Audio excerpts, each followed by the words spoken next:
Hello mga kananay. Familiar ba kayo sa menu natin for today?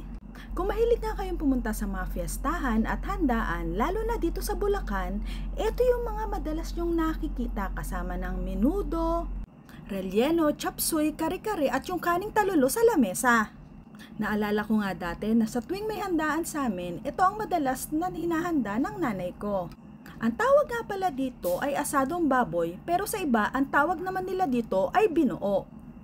Binuo kasi siguro hindi kagaya ng iba nating niluluto gaya ng minuto, bago mo sila isalang ay hihiwa-hiwain mo na sila.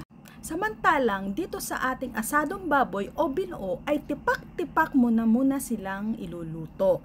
At pagkatapos nun, pag naluto na, tsaka mo pa lang sila hihiwa-hiwain. At bago pa nga ako magkanda bulol-bulol dito sa mga sinasabi ko, ay gusto ko lamang i-shoutout si Kuya Rodel Magsino na laging nag-i-engage sa mga post ko, si Elisa Mangulab na walang sawang nag-share ng mga videos ko, si Tita Christy Morata, Emi Trajano, na mga solid followers ko. At kung gusto niyo pong magpa-shoutout sa next na video ko, mag-message lang po kayo or mag-comment lang. At para nga pala sa karne na gagamitin ko ay bumili ako ng 1.5 kilo ng pigi. Tapos ay pinatipak ko lamang sila ng ganyan kalalaki. Hinugasan at nilinisan ko na ang ating mga karne at tinimplahan ko to ng kalahating cup na kalamansi, kalahating cup na toyo. Haluin at lamas-lamasin lang natin para magpantay ang lasa at ibababad natin siya overnight sa ref para lalong tumalab ang mga nilagay nating toyo at kalamansi. Overnight nga talaga natin siya ibababad gaya ng mga nakagista natin noong araw. Fast forward kinabukasan, sa preparation ay nagbalat na tayo ng carrots. At habang naghihiwa-hiwa nga tayo ay sinalang ko na rin tong ibinabad nating karne kagabi. Nagdagdag lamang ako ng tubig para medyo tumagal pa ang ating pagpapalambot at hindi matuyuan. At syempre, nilagay ko ang ating sikretong teknik para mabilis lumambot ang ating karne. At pagkatapos ay tinakpan para mabilis pakuluan.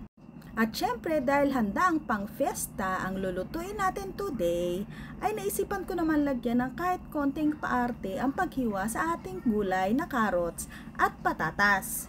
Kasi ganyan yung mga hiwa na lagi kong nakikita, kaya ang naisip ko ay magaya na rin nga. Para feel na feel. Inuna ko lamang ang prituhin ng half cook itong ating carrots at patatas at pagkatapos ay sinet aside ko muna. At pagkatapos ay sinunod ko naman itong ating hotdog at sumunod ay itong ating pinakuloang karne. O tignan mo, isang ulam pa lang yan pero ang dami-dami ng proseso niyang pinagdaanan. Kaya saludo talaga ako at thumbs up sa mga lutuin noong araw. From the same kawali nga ay doon na rin tayo magigisa. Uunahin lamang natin ang sibuyas, bawang, at isusunod na natin ang ating kamatis. Halu-haluin lamang natin sila. At dahil nga espesyal at lutong handaan ay naglagay din ako ng liver spread at tomato paste. At naglagay na rin ako ng tubig para hindi dumikit dahil sa lakas ng apoy. Haluin at durugin din natin yung nilagay nating liver spread at kamatis. At pagkatapos nga ay naisip ko na parang masarap itong lagyan ng atay, kaya nagpahabol pa rin ako ng atay, siguro mga 1/4 to. Yung atay naman kasi is mabilis lang maluto yan at makakapagpadagdag pa ng lasa. Sinabay ko na rin ihulog itong ating karne at yung sabaw ng pinagpakuluan natin kanina. At dito na nga natin siya titimplahan ng iba pang pampalasa gaya ng paminta, dashida.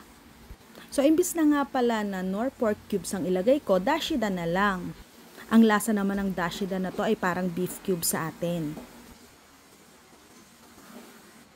At sinunod ko na nga rin itong mga red bell pepper natin na hiniwa-hiwa ko ng ganyang size.